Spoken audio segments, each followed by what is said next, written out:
Family mga kapiesta, dinner time na naman po ng family. Kaya araw-araw fiesta na naman po. Quezon City Drug Treatment and Rehabilitation Center. Pork puchero naman po ang dinner time nila. Okay po, start na po tayo. Magigisa lang po tayo rito ng bawang at sibuyas. At isusunod na natin tong pork, syempre. At timplahan po natin ng patis yan. Pork cubes, pamintang durog, bechin po. At naglalagay rin po ako ng dahon ng laurel. Mekos-mekos po. Mekos-mekos lang. Yan po.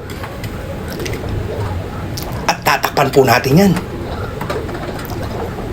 Okay po, buksan na po natin. Kumukulo na po. Iiwasan po nating masunog yung gitna nito kasi malalakas po ang apoy natin. At ilalagay ko na nga po itong tomato sauce niya. Yan po. Tagtatlong malalaki po ang nilagay ko dyan. At naglagay rin po ako dyan ng tomato paste.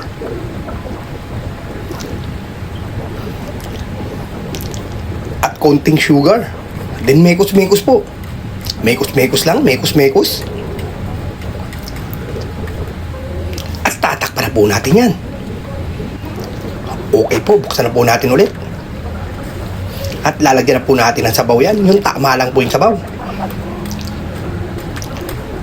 Yan po.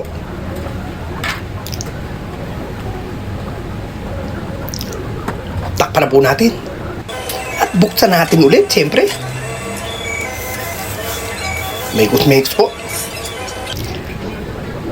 At ilalagay ko na nga po itong patatas niya. At tatakpan ko po uli yan, siyempre. At ang sunod ko po ilalagay dyan, ito pong piniritong saging na saba. At yung final po, yung pechay po. Mekos-mekos po, konting kembot na lang po. Luto na naman po ang dinner time ng family. Busog-lusog na naman po tayo ng pork puchero natin. Dito lang po yan, sa Quezon City Drug Treatment and Rehabilitation Center. Okay na to.